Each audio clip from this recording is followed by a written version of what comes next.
Question है कि सिद्ध कीजिए कि बिंदु 5, -2, 6, 4 और 7, -2 एक समद्विबाहु त्रिभुज के शीर्ष हैं। समद्विबाहु का मतलब होता है कि दो भुजाएं बराबर हैं। ये आपके सामने एक त्रिभुज है और यहाँ पे हम लोग मान लेते हैं इस त्रिभुज की दो भुजाएं बराबर हैं। एक तो ए बी भुजा और दूसरी भुजा बी सी, ये दोनों भुजाएं बराबर हैं। इसका मतलब आप ये कह सकते हैं कि ए बी बराबर बी सी हो जाएगा, लेकिन किसके बराबर नहीं होना चाहिए? ए सी। अगर आप ध्यान से देखें ए बी की, तो ये एक बिंदु ए है और ये एक बिंदु बी है। यहाँ से यहाँ तक की दूरी अगर निकालें तो हमको ए बी की दूरी पता चल जाएगा, और यहाँ से यहाँ तक अगर निकालें एक दूरी तो ये बी सी की जो है दूरी निकल जाएगा।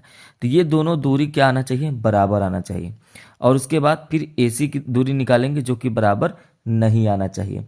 तब जाकर ये प्रूफ हो जाएगा कि हाँ, ये एक जो बिंदु दिए गए हैं तीनों, ये तीनों एक समद्विबाहु त्रिभुज के शीर्ष बिंदु हैं। तो चलिए सबसे पहले अगर आप ए बी के बीच की दूरी निकालें तो यहाँ पर आप अगर नामकरण करना चाहें तो कर सकते हैं कि ये x1 y1 x2 y2 और ये x3 y3 है। तो x1 का मान 5 हो जाएगा, y1 का मान -2। इस तरीके से सभी का मान आप डिसाइड करेंगे। तो सबसे पहले आपको निकालना है ए बी के बीच की दूरी। तो ए बी बराबर क्या हो जाएगा? तो आप कहेंगे x2 - x1 का whole square plus y2 - y1 का होल स्क्वायर बराबर अंडर रूट में क्या करेंगे? x2 का मान कितना है? तो कहेंगे 6, x1 का मान कितना है? 5, इसका होल स्क्वायर प्लस y2 का मान क्या कहेंगे? तो y2 का मान 4 है और माइनस y1 का मान कितना है? -2। तो माइनस माइनस प्लस हो जाएगा, इसका होल स्क्वायर। अब इसके बाद आगे बढ़ेंगे। 6 में से 5 गया, 1 का स्क्वायर 1 होता है, 4 2 6, 6 का स्क्वायर 36 होता है।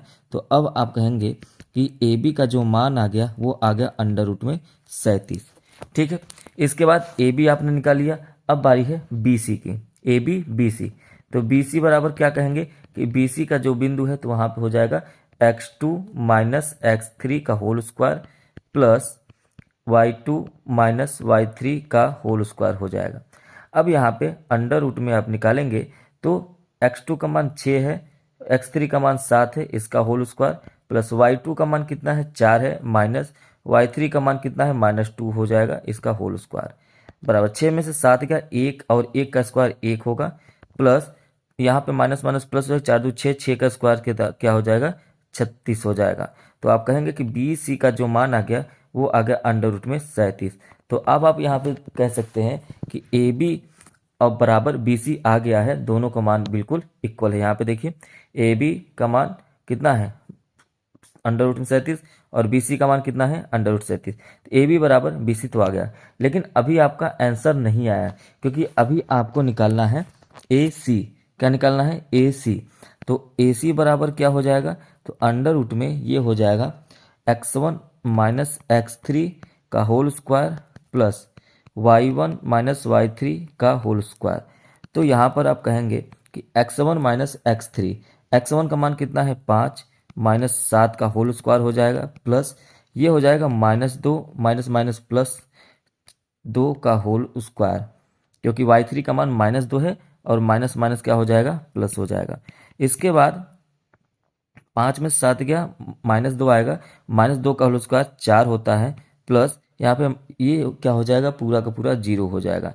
तो अब इस यहाँ पर आ गया अंडर रूट में 4 और ये आ गया 2।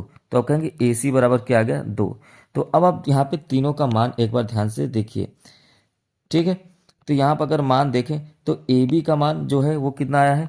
ए बी का मान वो आया है अंडर रूट में 37 और बी सी का मान कितना आया है? अंडर रूट में 37। मतलब आप ये कह सकते हैं यहाँ से कि ए बी बराबर B C is not equal to बराबर नहीं है ए सी के। और यही दिखाता है कि ये तीनों बिंदु जो दिए गए हैं वो समद्विबाहु त्रिभुज के शीर्ष हैं। उम्मीद है ये क्वेश्चन समझ में आया होगा। सब्सक्राइब जरूर करें।